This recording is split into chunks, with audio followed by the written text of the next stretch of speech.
Today's second reading was about Joseph. Well, the first reading was about Joseph, son of Jacob and Rachel.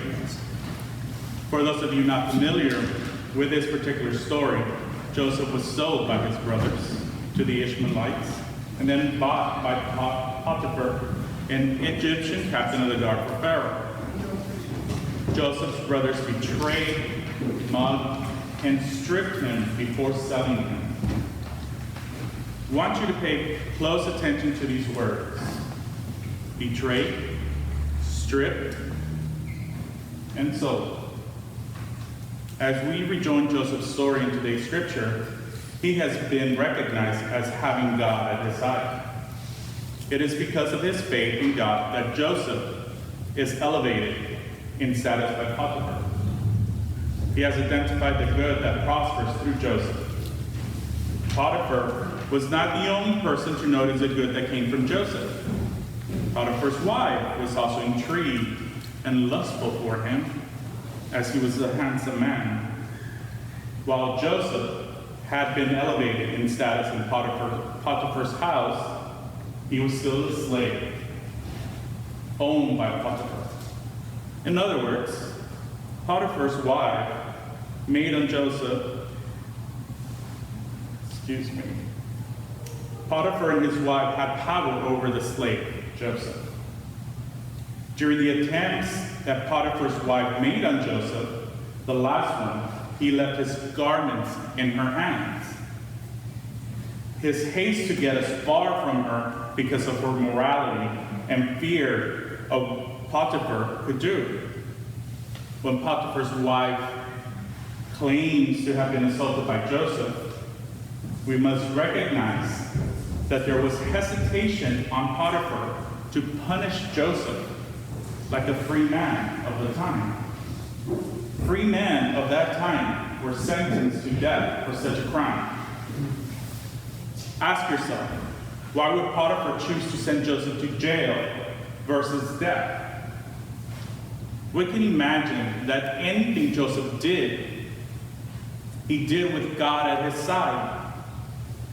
Joseph, per se, wore God on his sleeves, which meant he was not going to plead guilty to an assault he didn't do. Once again, Joseph has been betrayed by one of his masters, stripped and sold out for an alleged attack. The betrayal is breaking the trust of one person has upon another. Stripping is the act of assaulting a person, which Potiphar's wife did to Joseph. Selling is the act that places the assaultee in a space to be ridiculed, threatened, among other things. In recent weeks, months and years, we have continued to hear about the claims of many people, women and men, have made against their assaulters. Those of us on the sidelines at times tend to be judgmental on the reason why an assaultee is coming forward years or decades later. For various reasons, these people have not felt safe to report it at the time of that incident. At the same time, we must recognize that this fear is not just something that is not there. The concern is what we as a society have made these assaultees feel. We question their reasons for finally disclosing their story. Oh, they are probably doing it for the money. They just want to ruin his life and career. She or he is claiming assault now that they regret having sex with him. Where is the Christian morality that many claim?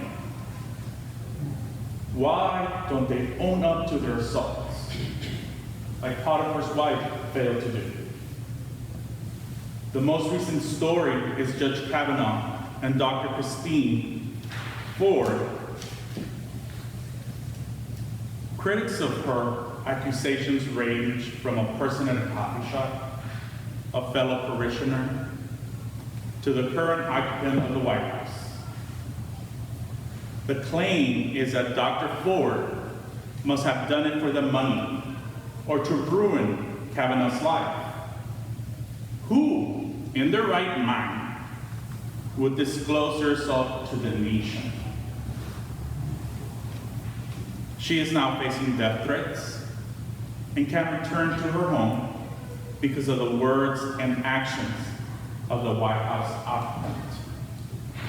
This occupant, who has been the focus of multiple sexual assault allegations, claimed a few days ago that it is a bad time to be a man and that women are doing really good. Women and men who have been assaulted for many generations have not been doing great. They have been imprisoned through the seconds, minutes, hours, days, weeks, months, and years. They endured the secrecy of that assault. The time they suffered after publicly taking a stand against their assaulter. People who have assaulted others have disrespected the being of a person, and they have destroyed the temple anointed by God, our bodies. Today, many women and some men are starting to talk.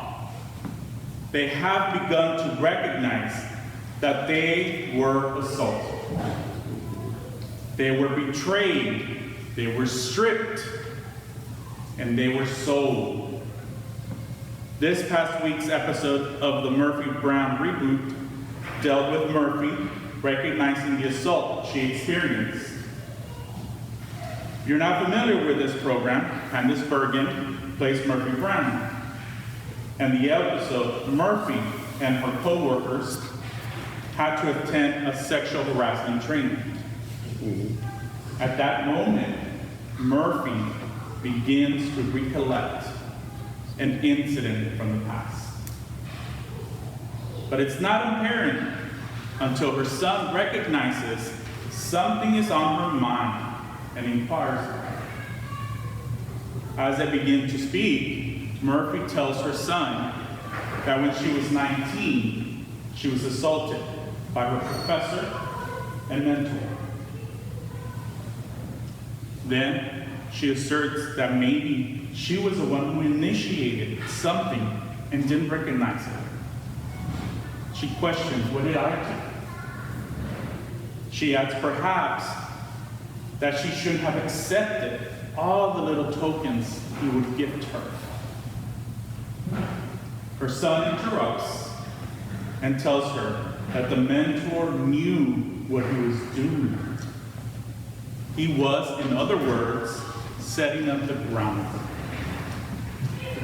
Murphy's son continues to affirm that she was not to blame. So she must stop blaming the victim herself.